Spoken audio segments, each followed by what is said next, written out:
Салам достор, сулуулук, сүйүү, жаштык жана айымдарга керектүү нерселердин баары жөнүндө менин каналымда. Менин атым Айнура Сагынбаева. Өсүмдүк майлардын бетке пайдасы көбүрөкпү же зыяны көбүрөкпү? Ошол тууралуу сүйлөшөбүз. Айнура эже, көптөн бери мен бетиме өсүмдүк май сүртүп атам. Мен бетиме крем койбойм, жабан гана май сүртөм деген айымдар үчүн бүгүнкү видео. Эгерде теринин катмарын карасак, теринин түзүлүшүн карасак, тери көп катмардан турат. Астыңкы цементтин үстүндө тирүү клеткалар турат. Алар кадимкидей дем алат, ичинде данеги бар, көп структуралары бар. Анан барган сайын, үстүнө көтөрүлгөн сайын, 6 кабатка жеткенче чейин ал клетканын ичи бузулуу берет, данектери бузулат, ичиндеги структуралары бузулат жана үстүндө жалпак, өөлүк эч нерсе сезбеген клеткалар болот. Аны роговой слой деп коет медициналык терминология боюнча. Мына ошол клеткалардын ортосу май болот, кадимкидей май. Ошол май белоктор менен аралаш болот.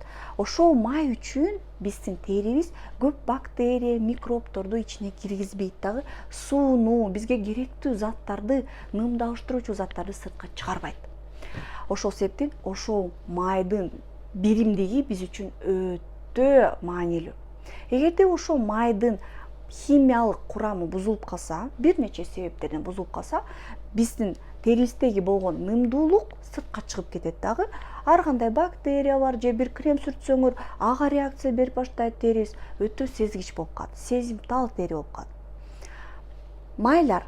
Майлардын таасири.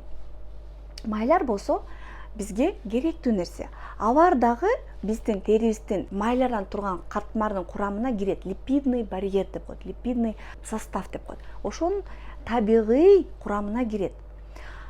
Эгерде териңер аябай сезимтал болсо, эгерде ошол майлар жетпей атса, бир аз сүртсөңөр, мисалы 1-2 күн же маска катары сүртсөңөр, өсүмдүк майлар, ошол эле оливковое масло, льняное масло, касторовое масло, анда жылтыратып, жашнакай кылып дарылайт.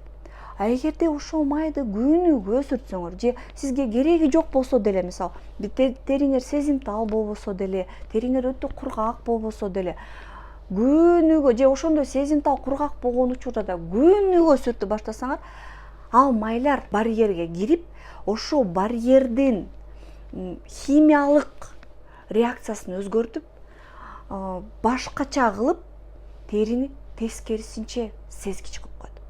Биз кургак териге, ой, кургактык кетсин деп күнүгө сүртүп баштайбызбы, ал тери огош бетерин кургап баштайт. Биз сезимтал териге башына сүйкөдүк, соон болуп калды, анан бир аздан кийин, ой, согун жагат экен, мага күнүгө сүйкөп баштайм деп, мисалы 3-4 ай сүйкөдүк, огош бетер сезимтал болуп калат. Анткени биз жакшы кылабыз деп тескерисинче жаман кылабыз. Ооба, аз-аздан сүйкөсөк болот, ал дарылайт.